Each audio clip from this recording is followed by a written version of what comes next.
So, basahin ko lang tong comment. Sa barko, nakaranas kami ng magandang buhay ng 14 years pero hindi ko sukat akalain na sa barko din masisira ang 25 years namin mag-asawa. Sorry to hear that po, pero I hope is okay na kayo. Well, sa totoo lang guys, nangyayari talaga yung mga gantong bagay sa barko.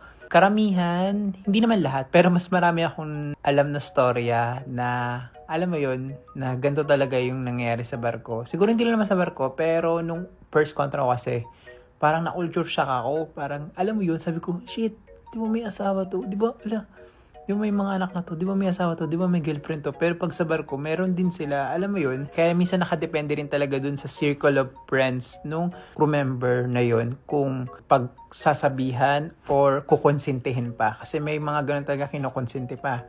Tapos meron ng kakilala, tinatanggal yung wedding ring, pagpasampa na, meron ng pinapakilala, wala siyang asawa, wala siyang anak, kung hindi naman hiwalay na sila ng asawa niya, ganun. Yung iba nagtatago talaga.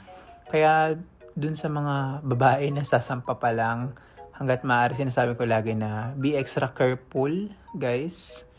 Kasi tukso is nangyayari talaga sa barko. Tapos bukod doon, minsan yung mga nadadali talaga. Sorry for the word dali. Yung mga new hire talaga. Kasi akala nila okay yung lalaki, akala nila walang sabit. Yung pala meron, nagtago lang talaga.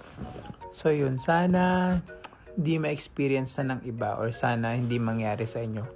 Kasi parang kawawa naman yung pamilya or yung kung sino man yung maiiwan, if ever. So yun lang. Normal siya nangyayari sa barko. At for sure din naman sa barko.